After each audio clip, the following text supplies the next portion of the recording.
जो है वो वालिद की जो प्रॉपर्टी है उसकी डिस्ट्रीब्यूशन हमें दीन ने सिखाई है। ठीक है। क्या वालिद अपनी ज़िंदगी के अंदर ये कह सकता है कि मैं अपनी सारी जो प्रॉपर्टी है वो अपने ये एक बेटी के नाम करता हूँ और बाकी जो है एक को नहीं मैं दूंगा, ठीक है, यानी कि अपनी मर्ज़ी से तकसीम उसकी चेंज कर सकता है या नहीं कर सकता? सही। पहला सवाल ये। असल में दीन इस्लाम में एक मुकम्मल ज़ाब्ता हयात है, उसमें एक एक उसूल को बयान कर दिया गया है। यानी हम अल्लाह ताला के उसूलों की ख़िलाफ़ वर्जी नहीं कर सकते। अगर कोई आदमी ज़िंदगी में अपनी औलाद में तकसीम करना चाहता है, अक्लमंदी ये है कि ज़िंदगी में तकसीम ना करे। अगर ज़िंदगी में तकसीम कर देता है तो फिर उस वालिदैन की बाप की इज़्ज़त नहीं रहती वो, क्योंकि माल तो बच्चे ले चुके हैं। और जब तक बंदे के पास माल होता है हर बेटा कहता है अब भाई मेरे पास रहो आकर, अब भाई मेरे पास आकर रहो। तो अगर ज़िंदगी में तकसीम कर देता है तो पहली बात यह है कि ये सही बात नहीं है। अगर कर देगा तो उसे चाहिए कि फिर वो अदल व इंसाफ के साथ यानी बराबरी के साथ करेगा। अच्छा, मिसाल के तौर पर एक बेटा एक बेटी है, 6 लाख रुपए है तो 3 लाख बेटे को देगा, 3 लाख ही बेटी को देगा। अगर हाँ ज़िंदगी में करेगा तो इसको हिबा कहा जाता है। हिबे में बराबरी होती है, हिबे में कमी बेशी नहीं कर सकता। एक बेटे को जैसे आप कह रहे हैं प्लाट ले दे दिया और दूसरा बेटा उसे वैसे ही छोड़ दिया तो ऐसा नहीं कर सकता, यानी ये ज़ाब्ता है, इसे बदल नहीं सकता।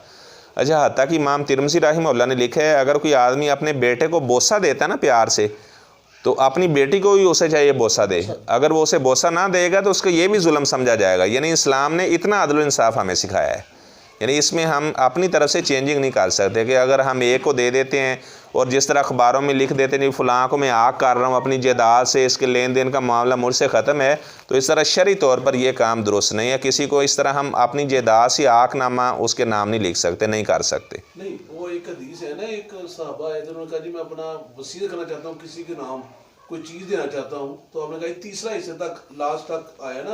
हाँ, क्या वो अपने बेटे को किसी को नहीं दे सकता दरमियान? हाँ जी जी जी, हाँ वो भी हदीस में वज़ाहत आप देखें। जी जी मैं बताता हूँ। अच्छा, अब देखें कुरान हदीस में एक एक मसला वाज़े तौर पर बयान कर दिया गया है।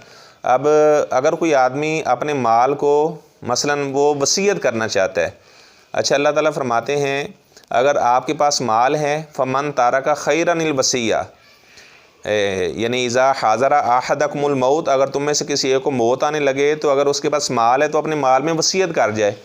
अच्छा, वसीयत करेगा उसके हक़ में जिसने उसका वारिस नहीं बनना, यानी वारिस के हक़ में वसीयत नहीं कर सकता क्योंकि उसने तो वारिस बनना है ना। अच्छा, गैर वारिस के हक़ में वसीयत कर सकता है सुलस माल की, तीसरे माल की।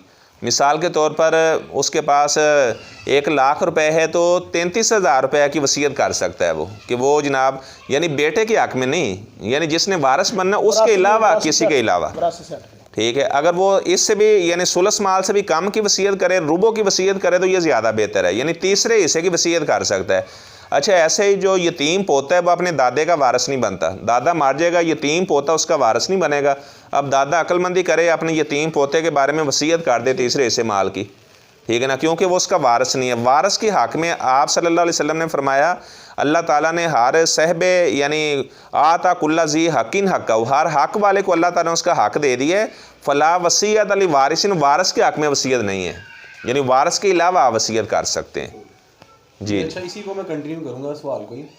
अच्छा, अगर आपने बता दिया, ये मैंने गाइड की, आपने बहुत बेहतर किया और इससे काफ़ी चीज़ें क्लियर हो गई हैं। अच्छा, अब एक बेटा जो है वो अपनी मर्ज़ी से कह देता है कि अपनी बाप को अपनी ज़िंदगी के अंदर ही, हयात के अंदर ही, कि जब भी कोई टाइम आएगा ऐसा तो आप जो मेरी प्रॉपर्टी का मेरा हिस्सा है वो, मतलब मेरा एक भाई कमज़ोर है या मेरी एक बहन कमज़ोर है तो आप उसको दे देना, ठीक है ना, मैं आपको अभी से कह देता हूँ।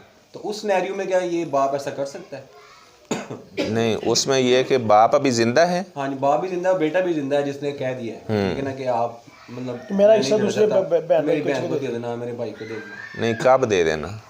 मतलब जब भी वो डिस्ट्रीब्यूशन करें अपनी ज़िंदगी में करें या बाद में नहीं, मसलन देखो ना, पहले मरेगा कौन, यानी अगर तो पहले बेटा मर जाता है, ठीक है ना, तो बेटा तो उसमें से अपना हिस्सा ले नहीं सकता, क्योंकि हिस्सा लेने के लिए वारिस का ज़िंदा होना ज़रूरी है। अगर बेटा मर गया है तो आगे उसके जो बच्चे हैं ना उसको भी फिर दादे की विरासत से नहीं मिलेगा।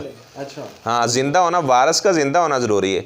अच्छा, अगर बाप पहले मर जाता है, ठीक है, उसके बाद जो इसे विरासत में मिलेगा वो अपनी मर्जी से जिससे मर्जी दे दे। अच्छा, वो बाद में? हाँ, वो तो ज़हरी बात है, बाद में होगा ना। इसको इस तरह कर लेते हैं, अगर बाप भी जिंदा है, बेटा भी जिंदा है, बेटा कहता है मैं नहीं ले रहा अपना हिस्सा, मेरा हिस्सा मेरी सिस्टर को दे दे। नहीं कब, अगर वो जिंदगी में हीबा, जिंदगी में नहीं वो तो हीबा है ना। हाँ जी, जिंदगी में नहीं, जिंदगी में कहता दे दो। नहीं, अगर वो मिसाल के तौर पर बाप भी चाहता है मैं जिंदगी में तकसीम कर दूं, ठीक है, वो कहता है अब्बा जी मेरा भाई कमजोर है, आप उसे दे दे, मेरा मल ठीक है, कोई बात नहीं। मसलन मेरी चीज़ है, मेरा मोबाइल है या कोई भी चीज़ मैं जिसे मर्जी दे दूं, ठीक है ना। यानी जो उसके हिस्से में आना था उसने नहीं लिया, उसने कहा किसी और को दे दो, लेकिन यह है कि उसके बच्चे भी आगे राज़ी हों, उसके बच्चे भी कह रहे हो ठीक है कि हम मालदार, अल्लाह ने पहले ही हमें दिया, बीवी बच्चे सारे राज़ी हों तो वो अपना माल दे दें जिसे मर्जी। बीवी बच्चों का, क्योंकि ज़ाहिर बात है बीवी ने 1/8 विरासत में से हिस्सा लेना होता है ना, उसमें बीवी का भी हक है, बच्चों का भी हक है। अगर बीवी बच्चे राज़ी हैं तो वो अपना जहाँ मर्जी दे दे, कोई बात नहीं, उसकी अपनी चीज़ है। अच्छा जी, एक मसला ये आता है, हम लोग कहते हैं हुकूकुल बाद, एक है हुकूकुल अल्लाह, कहते हैं हुकूकुल अल्लाह तो माफ़ है, हुकूकुल बाद माफ़ नहीं है। नहीं, हुकूक अल्लाह माफ कर देगा, हुकूक अल्लाह के पास, अल्लाह माफ़ कर देगा, हुकूकुल बाद माफ़ नहीं होगा। तो बाद लोग उनसे माफी लेनी होती है, तो अक्सर लोगों का कॉन्सेप्ट ये है हुकूकुल बाद का ज़्यादा लोग जोर देते हैं ना, हुकूकुल अल्लाह तो अल्लाह माफ़ कर देगा, लेकिन हुकूकुल बाद माफ़ नहीं होने किसी सूरत में भी। नहीं, हुकूकुल्लाह की अपनी अहमियत है, हुकूकुल इबाद की अपनी अहमियत है। अल्लाह के हुकूक का भी ख्याल रखना है।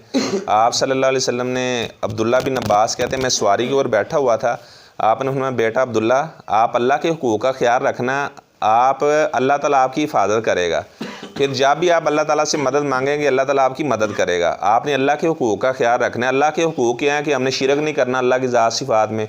अच्छा, जो हुकूकुल इबाद हैं, किसी पर हमने जुल्म नहीं करना, तो ठीक है, अगर कोई किसी पर जुल्म करेगा तो जब तक वो बंदा मुआफ़ ना करेगा तो तब तक अल्लाह भी उसे मुआफ़ नहीं करेगा, लेकिन उसे मुआफ़ी मांगना ज़रूर। आप देखें 100 बंदों का कातिल था, उसे अल्लाह ने मुआफ़ कर दिया, अब ये 100 बंदों ने मुआफ़ नहीं किया, अब अल्लाह ताला क़यामत वाले दिन उनको अपनी तरफ से राज़ी कर देगा जिन्होंने उन्होंने कत्ल किया हुआ, ठीक है ना। यहाँ से ये पता चला कि अगर हुकूकुल इबाद में जुल्म है, अगर वो डायरेक्ट अल्लाह से माफ़ी मांग लेगा फिर अल्लाह ताला उन बंदों को अपनी तरफ से राज़ी कर देगा, ठीक है ना। अब अल्लाह ताला बात जो है हुकूकुल बात जो अल्लाह ताला राज़ी करके माफ़ करवा सकता है, ये अल्लाह के पास है। हाँ जी बिल्कुल, क्योंकि एक मसला मैं कल पूछा उन्होंने कहा सी ਜਿਹੜੇ हुकूकुल बाद ने ना अगर बंदा नहीं माफ़ करता और बंदा मसलन जिन्हें कीती ज़्यादती ਉਹਦੇ ਨਾਲ और अल्लाह को माफ़ी मांग ਲੈਂਦਾ उस चीज़ की, अगर क़यामत वाले दिन अल्लाह ताला की करेगा कि क्योंकि उन्होंने अल्लाह को माफ़ी मांग ली है, अल्लाह ताला जिस बंदे ने ज़्यादती हुई उन्हें कहेगा 10 दिन की चाहिए, वो बंदा कहेगा कि क्योंकि अल्लाह कह रहा है कि बंदे को 10 की चाहिए, उस बंदे से और की चीज़ है,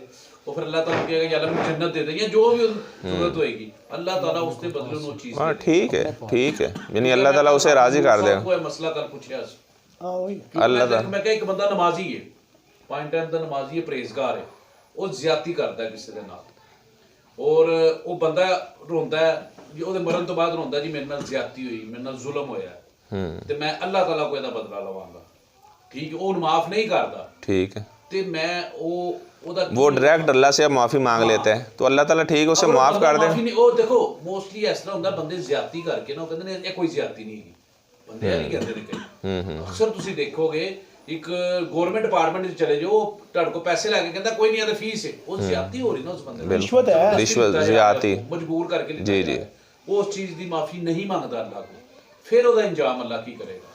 हाँ जी, ज़ाहिर बात है, एक बंदा गुनाह करके भी उसे गुनाह नहीं समझ रहा तो उसको डबल सज़ा मिलेगी भी, एक ही अल्लाह ताला की हद को यानी खिलाफ वर्जी कर रहा है और दूसरा से गुनाह भी नहीं समझ रहा, गुनाह करके उस पर इसरार करना। और आप यानी आप देखें ना, आदम अलैहिस्सलाम और इब्लीस में यही फ़र्क है, आदम अलैहिस्सलाम से गलती हुई फ़ौरन माफ़ी मांग ली और इब्लीस अपनी गलती पे डट गया, उसने कहा जी मुझे क़यामत तक मोहलत दे दे, मैं जनाब अपना क़यामत वाले दिन जो होगी देखा जाएगा।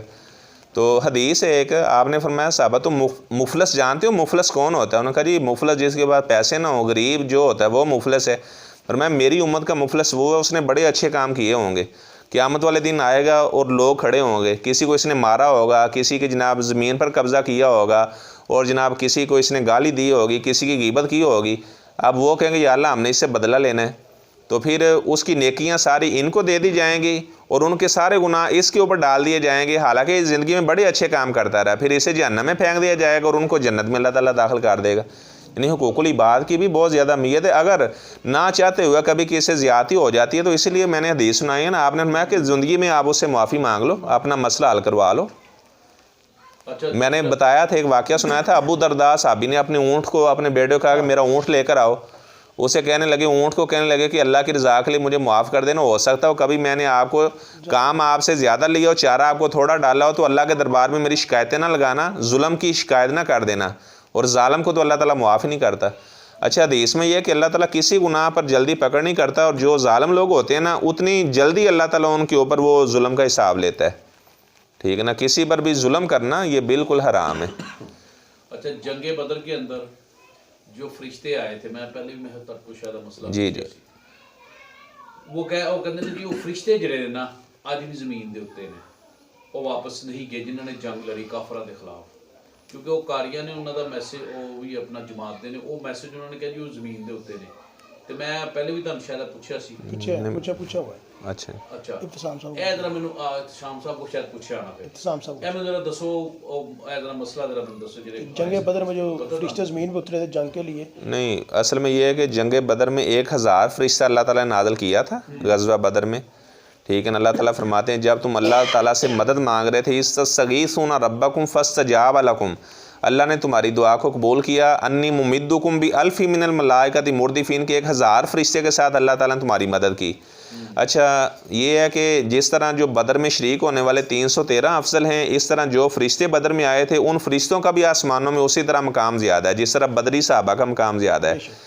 अच्छा, अब ये है कि वो फरिश्ते उसके बाद आसमानों पर नहीं गए, इस तरह की कोई बात नहीं आती कि वो दोबारा आसमानों में नहीं गए, या आप सल्लल्लाहु अलैहि वसल्लम ने फरमाया हो कि ये 1000 फरिश्ता आया था वो अब ज़मीन पर ही रहा है, क्योंकि फरिश्ते जो हैं अल्लाह ताला के हुक्म से वो सारा काम करते हैं। वो आए थे अगर मदद करने, तो वो उसके बाद आसमानों पर चले गए। ऐसी कोई तो जंगे उखद में भी करते हैं ना फिर।